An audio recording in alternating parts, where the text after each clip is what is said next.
안녕하십니까. 매의 눈으로 세상 흐름을 읽어드리는 Y타임즈 정세 분석의 추복일입니다. 군부가 쿠데타를 일으킨 다음에 여기에 저항하는 세력과 충돌하면서 유혈 사태가 계속되고 있는 미얀마의 상황이 급반전하고 있습니다. 미얀마 인권단체인 정치범 지원연합에 따르면 이 군부가 쿠데타를 일으킨 이후에 반쿠데타 시위를 유혈 진압하면서 지난 5일까지 최소 769명의 시민이 숨지고 3,677명이 구금되어 있는 가운데 이 미얀마 군부의 유혈 진압에 맞서기 위해서 임시정부 격인 국민통합정부가 출범을 했고요. 이 단체가 이제 무장 세력까지 조직을 했기 때문에 그렇습니다. 자, 이렇게 되면 미얀마는 그동안 군부의 일방적인 진압에 맞서가지고 사실상의 내전 상태로 돌입하게 됩니다. 지난 4월 16일 미얀마 군부에 맞서고 있는 이 연방의회 대표위원회를 포함해가지고 민주진영이 만든 국민통합정부, 이 국민통합정부가 5일 성명을 냈습니다. 군부의 폭력과 공격으로부터 지지자들을 보호하기 위해서 시민방위군을 창설했다라고 발표한 겁니다. 이 국민통합정부는 시민방위군 조직이 연방군 창설로 이어질 것이다, 이렇게 덧붙였습니다. 통합정부는 지난달 중순에 구성됐는데 그 이후에 20여 개의 소수민족 무장조직하고 연대를 해가지고 연방군을 창설하는 작업을 진행해 오고 있습니다. 그렇지만 이 연방군 창설로 연결되기까지는 시간이 걸릴 수밖에 없는 이제 한계가 있기 때문에 그 전 단계로 시민방위군을 창설해가지고 시민보호에 나서기로 한 것으로 보입니다. 이런 움직임은 곧 시민 불복종 운동으로 대표되는 이 비폭력 평화 시위를 그동안에 이제 견지를 해 왔었는데 이 민주진영이 앞으로는 무장 투쟁으로 노선 전환을 공식화한 것이 아닌가, 이렇게 해석이 됩니다. 여기에 미얀마 소수 카렌족의 반군, 이거 카렌 민족 해방군이라고 그러는데요. 여기도 이 미얀마 군부에 본격적으로 저항하기 시작하면서 충돌을 거듭하고 있습니다. 카렌족 반군은 지난 한 달여 동안에 미얀마군하고 400여 차례 충돌을 해가지고 한 200여 명의 미얀마군을 사살했다, 이렇게 주장하기도 합니다. 6일 현지 매체 이라와디는 카렌 민족 해방군 5여단 공보대변인은 소클레도 중령의 말을 인용해가지고 이렇게 보도를 했습니다. 카렌 민족 해방군이 미얀마군을 공격한 이유가 뭐냐? 지난해 총선에서 당선된 민주주의 민족동맹, 그러니까 NLD 소속 인사들이 주축이 돼가지고 구성된 이 국민통합정부를 지지한다는 것을 보여주는 것이다, 이렇게 밝힌 겁니다. 미얀마 북부의 반군단체인 카친 독립군도 3일 전략적 거점을 둘러싸고 격전이 벌어졌었는데 정부군 헬기 한 대를 격추했다고 밝혔습니다. 이 카친 독립군의 이 같은 주장은 카친주 등에서 미얀마 군정에 대한 반대 시위가 계속되는 가운데 나온 건데요. 최근 정부군하고 반군 사이의 전투에서 항공기가 격추된 건 이번 처음입니다. 그런데 여기에 대해서 미얀마 정부는 즉각적인 언급을 피하고 있습니다. 그러니까 사실이니까 그러겠죠. 이뿐 아니라 현재 미얀마 곳곳에서는 군부 쿠데타에 저항하는 시민들이 이 사제 무기를 들고 정부군을 공격하는 사례도 잇따르고 있습니다. 또 정확한 규모는 알려지지 않았습니다만은 이 현지 매체들은 적지 않은 미얀마 청년들이 계속되는 유혈 탄압에 절망을 해가지고 반군에 입대하고 있고, 또 일부 시민들은 소수민족 무장단체로부터 2주간의 군사훈련을 받는 경우도 있다, 이렇게 로이터 통신은 전하고 있습니다. 국민통합정부의 미얀마군에 대한 압박도 본격화되고 있습니다. 국민통합정부는 이 군부의 학살 행위가 국제형사재판소의 심판을 받도록 하기 위해서 구체적인 증거 수집에 착수했다라고 밝힌 겁니다. 이를 위해서 군경의 무차별적인 시민학살을 비롯해가지고 평화시위 탄압이라든지 폭력적인 진압 과정에서의 사망 사례, 이런 이제 것들을 다 모으고 있다, 증거를 모으고 있다라고 국민통합정부의 인권부 장관이 밝혔습니다. 이런 국민통합정부의 미얀마 군부에 대한 저항에 주요 7개국, 그러니까 G7 외교개발장관 회의도 적극적으로 지원하기 시작을 했습니다. 지난 5일 영국 런던에서 열린 G7 회담 후에 발표된 공동성명에서 그렇게 나왔죠. 쿠데타를 일으키고 평화적인 시대에 폭력적 억압을 가한 미얀마 군부를 가장 강력한 표현으로 비판한다 그랬습니다. 자, 그러면서 미얀마 군부는 비상사태를 끝내고 민주적으로 선출된 정부의 권력을 즉각 복원하는 한편 아웅산 수치를 포함해 가지고 임의로 체포한 인사들을 석방해야 된다라고 촉구를 했습니다. G7 공동성명은 이어서 인권을 유린하고 국제인권법을 포함한 국제법을 어긴 군부 지도자들에게 책임을 물어야 된다 그랬습니다. 그러면서 이 미얀마 군부에 맞서는 연방의회 대표위원회 그리고 소수민족 인사들이 참여하는 국민통합정부를 포함해서 민주주의를 부르짖고 이를 위해 일하는 사람들과 연대 의사를 재차 밝힌다라고 천명을 했습니다. G7 공동성명은 또 이 동남아시아 국가연합 그러니까 아세안 의장하고 사무총장이 특사 자격으로 대화를 중지하고 미얀마를 방문하기로 한 것도 지지한다 그랬습니다. 그러면서 군부가 방향을 바꾸지 않으면 진전된 조치를 할 준비가 되어 있음을 강조한다라고 말했습니다. 그러니까 군부 주도의 정권에 대한 무기 공급 중단, 원조 중단 등 이런 움직임에 국제사회가 동참해달라고 요청한 것이고요. 미얀마 군부의 발언에 앞으로 적극적인 대처를 하겠다는 의지를 이번에 분명히 밝힌 겁니다. 특히 국제사회가 미얀마 군부를 경제적으로 압박하는 데 있어서 가장 효과적인 방법으로 국영 석유 가스 회사하고의 거래를 끊어가지고 이 외화가 군부로 들어가는 것을 막는 방법이 구체적으로 검토되고 있는 것으로 알려졌습니다. 지난 4일 초모툰 주 유엔 미얀마 대사가 미 하원 외교위원회에 나와가지고 그런 말 한 건데요. 군부가 소유한 미야와디 은행을 비롯해가지고 국영 석유가스회사, 외환거래은행에 제재를 가해야 된다라고 주장하면서 이 미얀마 군부에 대한 제재 방법으로 급부상하고 있습니다.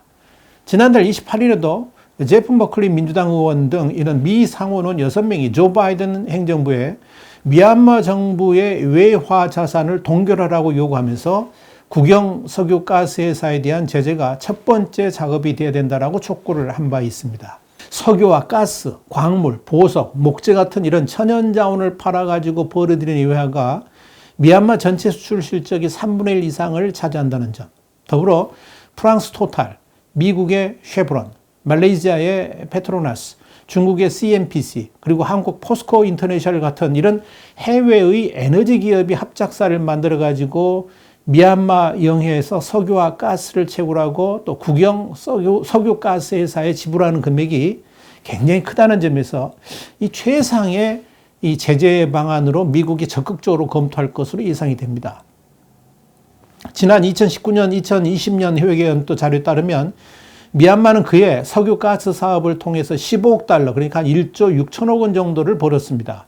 물론 이들 에너지 기업은 군부 정권과 상관없이 오래전부터 해오던 사업이라는 입장입니다만은 이 에너지 기업들은 미얀마에서 민주주의가 회복될 때까지 모든 지급을 중단하고 보호 계좌에 넣어두라라는 이런 미얀마 시민단체들의 주장을 마냥 외면하기는 힘들지 않겠나 이렇게 보여집니다.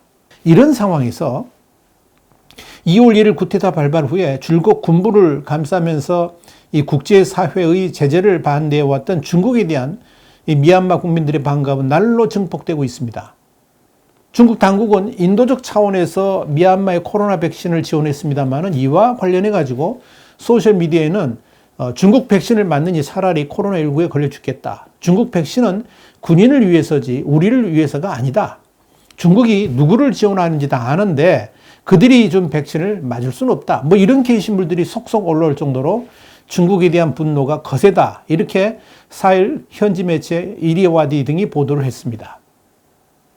현재 미얀마 군부는 코로나19 고위험 군인 64세 이상 국민을 대상으로 우선적으로 백신 접종을 시작했습니다만은 이 미얀마 사회의 엘리트인 의료진이 반쿠데타 시위를 주도하고 있는 데다가 시민들 또한 쿠데타를 규탄하면서 접종센터에 나오지 않고 있어서 접종에 난항이 지금 예상되고 있습니다. 중국에 대한 미얀마인들의 분노는 백신뿐만 아니라 지금도 최대 도시 양곤을 비롯해 가지고 미얀마 곳곳의 시위 때마다 중국 5성 홍기들이 불태워지고 있고요. 중국계가 운영하는 공장을 파괴한다든지 중국산 제품에 대한 불매운동을 벌이는 것으로 표출되고 있습니다. 자, 여러분, 무려 25만여 명의 난민까지 속출하게 만든 미얀마 군부의 쿠데타는 비록 최악 상황입니다만은 그래도 희망은 있습니다. 일단 미얀마 시민들의 목숨을 건 적극적인 저항, 그리고 G7 국가들도 본격적으로 미얀마 군부에 대한 제재를 검토하기 시작했기 때문에 그렇습니다. 미국 역시 미얀마의 민주주의 회복을 위한 작업에 착수를 했습니다. 유엔 또한 이 미얀마 사태 해결을 위해서 발벗고 나섰습니다. 톰 앤드류스 유엔 미얀마 인권 특별보고관은 지속적으로 미얀마 사태에 대해서 유엔의 관심을 촉구하고 있고요. 최근에는 전 세계는 인도주의적 재앙을 해결하기 위해서 즉시 행동에 나서야 된다라고 촉구하기도 했습니다. 당장 미얀마 현실은 아주 어둡고 전망 또한 캄캄합니다. 신용평가회사 피치그룹의 산하 회사인데요. 컨설팅 업체 PC솔루션스가 지난 4월 초에 보고서를 하나 냈는데 여기 이런 내용이 있었습니다.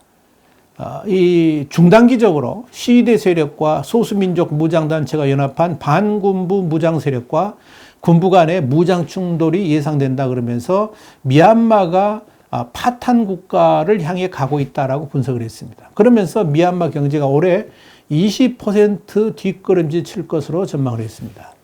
자, 이런 상황에서도 미얀마가 희망이 있다고 말하는 것은 크게 두 가지 이유 때문에 그렇습니다. 첫째는 미얀마의 대부분의 국민들이 독재에 저항하고 있다는 점입니다. 심지어 이제 무장투쟁까지 해가면서 군부 독재 타도에 나섰다는 것은 그 의지가 얼마나 큰지 단적으로 보여줍니다. 그런 미얀마 국민들의 반독재 투쟁 정신 때문에 미얀마는 그럼에도 불구하고 희망이 있다라고 말하는 겁니다. 두 번째 이유는 미얀마에서 반중 투쟁 정신이 전 국민적 운동으로 자리 잡았기 때문에 그렇습니다. 사실 그동안 미얀마가 독재체에서 벗어나지 못하고 또 피폐한 경제를 유지했던 것도 친중 독재 정권 때문이었다라고 말해도 과언이 아닐 겁니다. 자, 독재를 하다 보니까 서방 세계 제재가 이어졌고요. 그 제재에서 회피하는 방법이 바로 중국에 기대는 것이었습니다. 중국은 또 그런 국제 정세를 활용해 가지고 미얀마를 사실상의 중국 위성 정권으로 만들어 버렸습니다. 중국을 의지하지 않고서는 살아갈 수 없도록 길을 들인 겁니다. 자, 그러다 보니까 미얀마 군부는 당연히 친중이었습니다. 그런데 민주화 세력이라고 말하는 아웅산 수치 여사 또한 철저하게 친중일 수밖에 없었습니다. 그래서 2016년 첫 민주선거로 집권한 아웅산 수치 여사가 첫 해외 방문지로 택한 곳도 중국이었던 겁니다.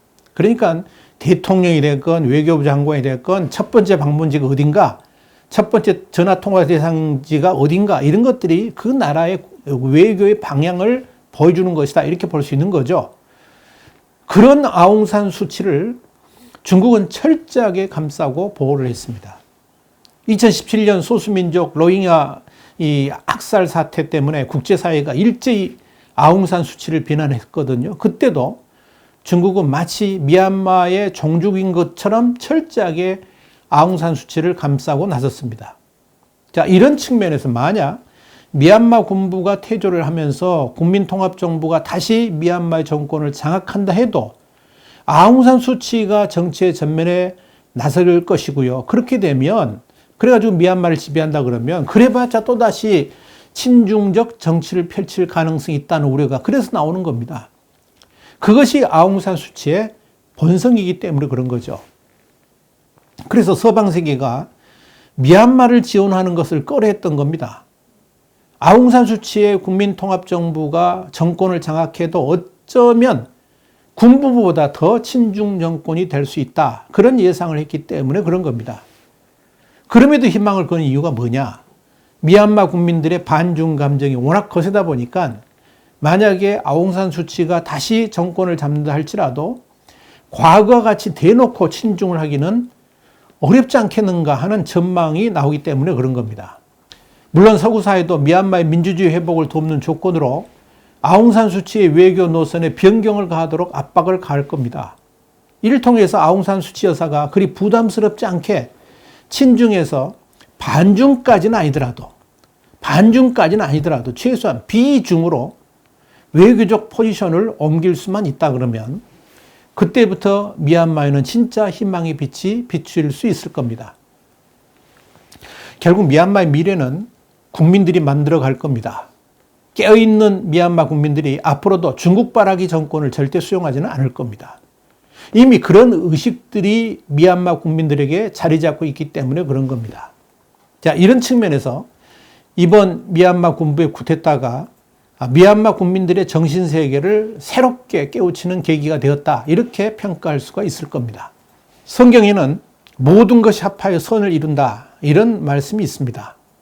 이번 군부 쿠데타가 비록 미얀마인들에게는 엄청난 비극이었고 엄청나게 슬프고 아픈 역사일지언정 그마저도 그런 역사들마저도 미얀마의 미래를 위한 밑거름으로 삼는다 그러면 미래는 밝지 않을까 이렇게 보여줍니다. 미얀마 국민들의 그 분투를 열렬히 응원합니다. 화이팅! 와이타임 정세 분석이었습니다. 다음 시간에 다시 뵙겠습니다. 감사합니다.